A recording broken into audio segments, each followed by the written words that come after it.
শোকার্ত পরিবেশে এক অনুষ্ঠানে জুলাই আগস্ট বিপ্লবে চট্টগ্রামের শহীদ ১০৫ জনের পরিবারকে দেয়া হলো আর্থিক সহায়তা।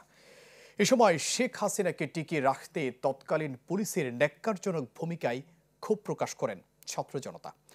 অনুষ্ঠানে জুলাই শহীদ স্মৃতি ফাউন্ডেশনের সাধারণ সম্পাদক সার্জিস আলম বলেন, যারা শেখ হাসিনার পক্ষে কথা বলছে তাদেরও আইনের আওতায় আনতে হবে। ইলেকট্রা রেফ্রিজারেটর, খাবার তাজা তো জীবন তাজা। ইলেকট্রা, ফ্রিজের রাজা। এমন কান্না আর আহাজারিতে শনিবার ভারী ছিল চট্টগ্রামের পিটিআই মিলনায়তন।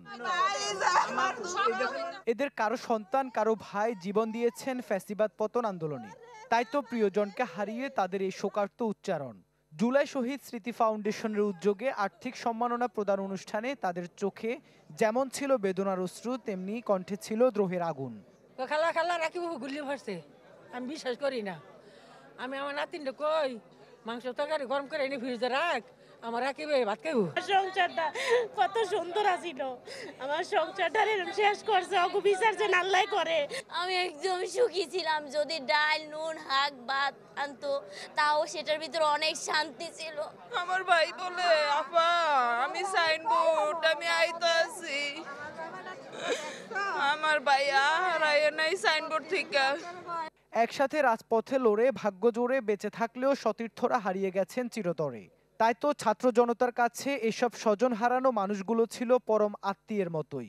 চেষ্টা করেন খানিকটা সান্ত্বনা দেয়ার। যে কান্নাগুলা শহীদ পরিবারের, সেগুলো আমাদেরকে বারবার মনে করিয়ে দেয় যে আমাদের এই সংগ্রাম, আমাদের এই প্রাপ্তিটা সহজ ছিল না, এবং এই প্রাপ্তিটা যদি বজায় রাখতে হয় আমাদের যে পথটা সেটাও সহজ না, আমাদের লড়াই করে যেতে হবে।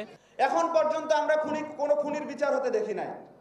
দেখা যাচ্ছে ফারাজ করিমের বাবা ফজলে করিম কারাগারে আয়েশি জীবন যাপন করছে। আমরা চাই এই যে তারুণ্য চায় লঙ্কার সিস্টেমটা চেঞ্জ করতেন, যেন আবার কেউ লঙ্কায় গিয়ে আবার রাবণ হতে না হয়।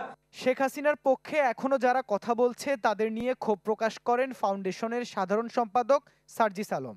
বলেন, পুলিশের পোশাক দেখলে এখনো ভয় আর ভীতি কাজ করে, কেননা হাসিনাকে টিকিয়ে রাখতে সবই করেছে পুলিশ। সেনাবাহিনী নিজেদের সম্মান রক্ষা করলেও পুলিশ তা করেনি। এই বাংলাদেশে ওই খুনিদের সাফাই গাওয়া হয়, তারপরও এই বাংলাদেশে ওই খুনিদের রাজনৈতিক যে অধিকার, সেই অধিকার নিয়ে কথা বলা হয়।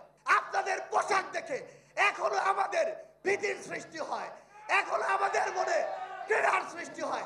চট্টগ্রাম বিভাগের ১৫২ শহীদের মধ্যে ১০৫ জনের পরিবারকে ৫ লাখ টাকা করে অনুদান দেওয়া হয় অনুষ্ঠানে। বাকিদের কাগজপত্র এবং নমিনি জটিলতা থাকায় জেলা প্রশাসনের মাধ্যমে শীঘ্রই তা পৌঁছে দেওয়ার কথা জানান আয়োজকরা। তার পরিবারের সকল সদস্যদের। ইবেন মির, চ্যানেল 24, চট্টগ্রাম।